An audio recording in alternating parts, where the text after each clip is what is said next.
나만 어려운 줄 알았는데 옆자리 친구도 막 머리를 쥐어뜯고 있으면 이상하게 위로받던 기억 다들 있으시죠?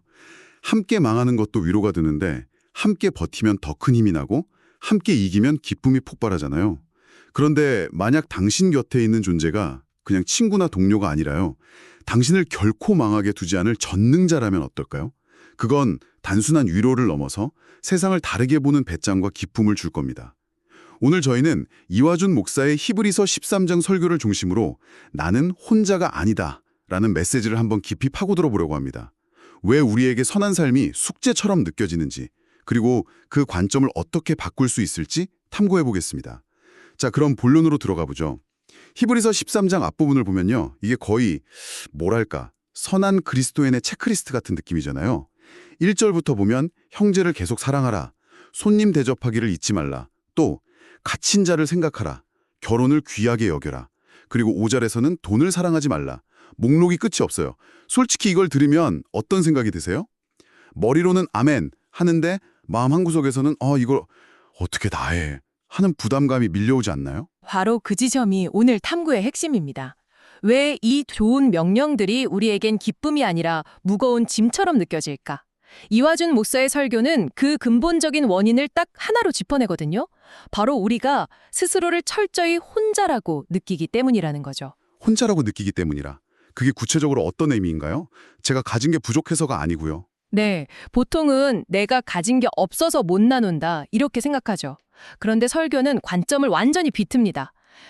예를 들어서 무인도에 표류했는데 가진 거라곤 물 한 병뿐인 사람을 한번 상상해 보세요. 네네. 그때 또 다른 생존자가 나타난다면 그 물을 선뜻 나눌 수 있을까요?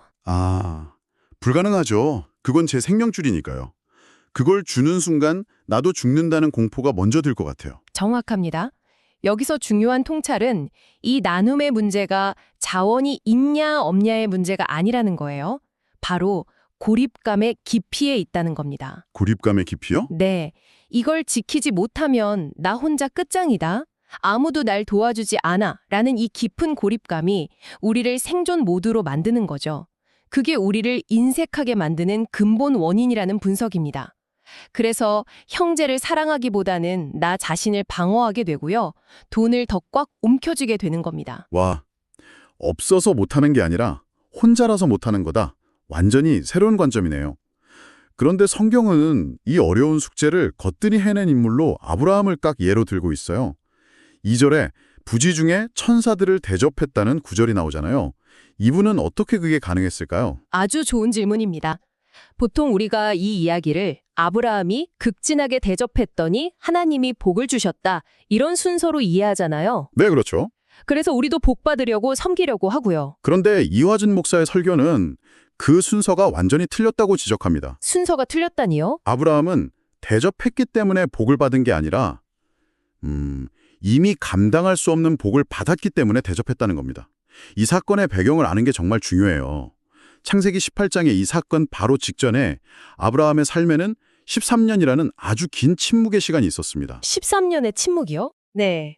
아브라함이 하나님의 약속을 못 기다리고 인간적인 방법으로 아들 이스마엘을 낳은 후에 하나님께서 13명 동안 아무 말씀도 안 하셨어요. 99살 노인이 된 아브라함에게 그 시간은 정말 절망 그 자체였을 겁니다. 내 인생은 여기서 끝이구나. 체념했을지도 모르죠. 상상만 해도 정말 끔찍하네요. 13년이면 정말 긴 시간인데 그 침묵이 깨졌을 때 하나님이 뭐라고 하셨나요? 보통은 책망부터 하실 것 같은데요. 바로 그 부분에서 엄청난 반전이 일어납니다. 13년 만에 나타나신 하나님은 네가 왜 그랬느냐 이렇게 책망하시는 대신에요. 아브라함의 예상을 완전히 뛰어넘는 그야말로 폭포수 같은 은혜를 부어주세요. 너는 여러 민족의 아버지가 될 것이다. 심지어 그 약속을 듣고 아브라함과 사라가 비웃었을 때조차 하나님은 벌하지 않으셨어요. 오히려 네가 웃었으니 그 아들의 이름을 이삭, 즉 웃음이라 해라. 내가 너희에게 진짜 웃음을 주겠다 라면서 더 큰 은혜로 덮어버리셨죠. 실패와 불신앙에 대한 반응이 심판이 아니라 더 큰 은혜였다는 거군요. 그 경험이 아브라함에게 어떤 영향을 미쳤을까요? 그 경험이 아브라함이라는 존재 자체를 바꾼 겁니다. 그래서 그 직후에 3명의 나그네가 찾아왔을 때 아브라함의 반응은 계산된 행동이 아니었어요. 13명의 절망을 깨고 찾아온 그 압도적인 은혜, 나는 버려지지 않았다는 그 감격에 대한 자연스러운 폭발이었던 거죠. 그래서 그렇게 상식적으로 이해 안 될 정도의 환대를 베푼 거군요. 맞습니다. 고운 가루 21리터로 빵을 만들고 송아지 한 마리를 통째로 잡고 그는 그들이 천사인 줄도 몰랐어요. 그냥 자기 안에 넘쳐흐르는 기쁨과 감사를 주체할 수 없어서 나눈 것뿐입니다. 그렇군요. 신학자 헨리 나우엔이 무조건적인 사랑을 경험한 사람만이 대가 없이 줄 수 있다고 말한 게 바로 이런 의미였네요. 결국 행동의 동력이 의무감이 아니라 감격이었던 거군요. 맞습니다. 이것이 바로 숙제가 기쁨으로 바뀌는 유일한 길입니다. 내가 뭘 해서 복을 얻어내는 게 아니라 이미 받은 복에 압도되어서 저절로 흘러나오는 것. 이게 바로 히브리서가 말하는 나눔의 본질이죠. 알겠습니다. 하나님과 함께 한다는 것이 이 모든 것의 전제 조건이라는 건 이해가 되는데요. 근데 이 함께 하심이라는 게 여정이 조금은 막연하게 느껴지기도 하거든요. 이걸 좀 더 구체적으로 이해할 단서가 있을까요? 네, 3절 말씀이 아주 중요한 힌트를 줍니다. 너희도 함께 갇힌 것 같이 갇힌 자를 생각하고. 여기서 핵심 표현이 바로 함께 갇힌 것 같이입니다. 그냥 밖에서 동정하는 게 아니고요. 마치 내가 그 감옥 안에 함께 있는 것처럼 느끼라는 거죠. 함께 갇힌 것 같이라. 그게 가능할까요? 우리는 결국 감옥 밖에 있는 사람들이잖아요. 그래서 이 부분을 설명할 때 자주 인용되는 이야기가 있죠. 바로 19세기 하와이 몰로카의 섬의 다미안 신부님 이야기입니다. 처음에 건강한 몸으로 섬에 들어간 다미안 신부님은 정말 최선을 다해서 환자들을 돌봤지만 환자들의 좀처럼 마음을 열지 않았어요. 왜 그랬을까요? 그들 눈에는 다미안 신부가 우리와는 다른 사람, 언젠가는 저 섬을 떠날 건강한 사람으로 보였기 때문이죠. 일종의 벽이 있었던 겁니다. 아, 보이지 않는 벽이. 네. 그런데 몇 년 뒤에 다미안 신부님 자신도 한센병에 감염되고 맙니다. 그 주일 강론에서 그의 첫마디가 이전과 달랐다고 해요. 늘 한센병자인 여러분이라고 시작하던 설교가 우리 한센병자들은 으로 바뀌었습니다. 아, 너희에서 우리로 바뀐 거군요. 그렇습니다. 바로 그 순간 환자들과 신부 사이에 있던 그 벽이 허물어졌습니다. 그가 진저 함께 갇힌 자가 되었기 때문이죠. 정말 감동적인 이야기네요. 네. 그런데 이화준 목사님의 설교는 여기서 한 걸음 더 나아갑니다. 다미안 신부의 희생과 예수님의 함께 갇히심 사이에는 결정적인 차이가 있다는 거예요. 결정적인 차이요? 그게 뭔가요? 다미안 신부님의 희생은 정말 숭고했지만 그는 결국 그들과 함께 그 섬에서 죽었습니다. 즉, 감옥에는 함께 들어갔지만 그들을 데리고 함께 나오지는 못했죠. 아, 그러나 예수님의 함께 갇히심은 근본적으로 다릅니다. 예수님은 죄가 없으신 분, 즉 감옥에 갇힐 이유가 전혀 없는 분이시잖아요. 그런데도 우리와 함께 갇히기 위해 스스로 죄인의 모습으로 오셨고 십자가와 죽음이라는 감옥에 갇히셨습니다. 하지만 결정적인 차이는 예수님은 그 죽음의 감옥문을 부수고 부활하셨다는 점입니다. 그리고 우리에게 손을 내미시면서 이제 함께 나가자고 말씀하시는 거죠. 아, 그러니까 단순한 공감과 동정을 넘어서 실제적인 해방의 능력을 가진 함께 하심이라는 거군요. 감옥 안으로 들어오실 뿐만 아니라 우리를 데리고 나가시는 분. 바로 그것입니다. 이것이 히브리서가 말하는 하나님의 함께하심의 진짜 의미입니다. 우리를 그 연약함 속에 내버려 두지 않고 이끌어내시는 능력. 이 사실을 믿을 때 우리는 비로소 두려움의 감옥에서 벗어날 힘을 얻게 되는 거죠. 이 모든 배경을 이해하고 나니까 5절의 약속이 정말 다르게 다가옵니다. 내가 결코 너희를 버리지 아니하고 너희를 떠나지 아니하리라. 이 구절이 왜 그렇게 강렬한지 알 것 같아요. 번역에는 부정을 뜻하는 단어가 2번 나오지만 원문에는 부정을 강조하는 단어가 무려 5번이나 중첩되어 사용됩니다. 와, 5번이나요? 왜 하나님은 이렇게까지 반복해서 강조하셨을까요? 그 이유는 하나님께서 우리의 가장 딥고 근원적인 두려움이 뭔지 아시기 때문입니다. 심리학에서는 이걸 유기불안, 즉 버림받는 것에 대한 불안이라고 하거든요. 아, 유기불안이요? 네, 갓난아기가 엄마가 잠시만 눈앞에서 사라져도 세상이 무너진 것처럼 우는 것과 같죠. 나는 버려졌다, 혼자 남겨졌다는 공포는 인간의 가장 원초적인 두려움입니다. 생각해보니 정말 그렇네요. 어른이 되어서도 우리가 겪는 많은 불안의 뿌리를 따라가 보면 결국 버림받을지도 모른다는 두려움과 연결되는 것 같아요. 그렇죠. 하나님은 우리가 겉으로는 어른인 척하지만 마음 깊은 곳에는 여전히 버림받을까 봐 떠는 아이가 살고 있다는 걸 너무나 잘 아세요. 그래서 한 번이 아니라 5번이나 못을 박도 선언하시는 겁니다. 절대로 너를 혼자 두지 않아. 이것은 단순한 약속을 넘어서 우리의 가장 깊은 불안을 향한 치료제인 셈입니다. 약속이자 치료제라는 표현이 정말 와닿네요.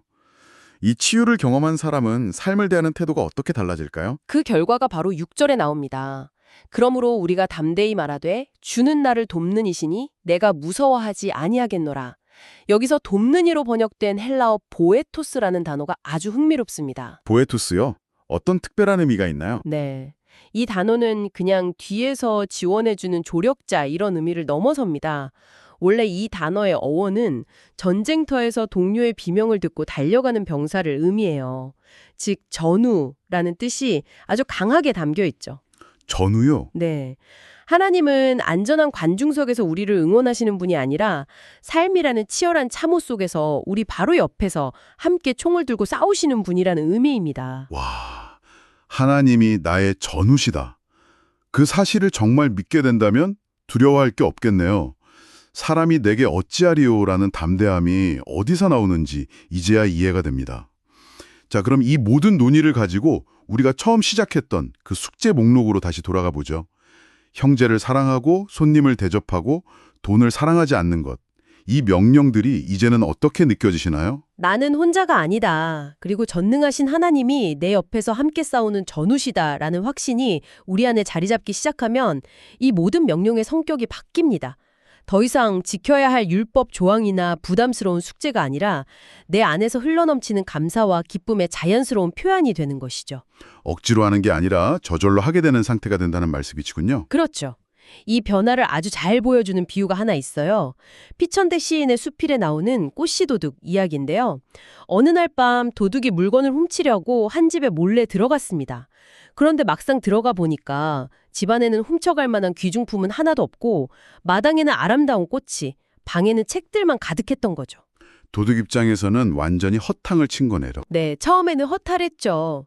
그런데 그 고요한 밤에 달빛 아래 가득한 꽃과 책들을 보고 있자니 이 도둑 마음에 이상한 변화가 생긴 겁니다. 이 집주인의 맑은 향기에 감화된 거죠. 결국 그는 아무것도 훔치지 않고 그 집을 나서면서 이렇게 생각합니다.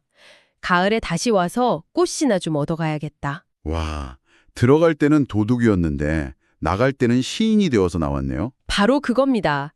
주님과의 함께하심, 그 은혜의 향기를 깊이 경험하면 우리도 그렇게 변합니다.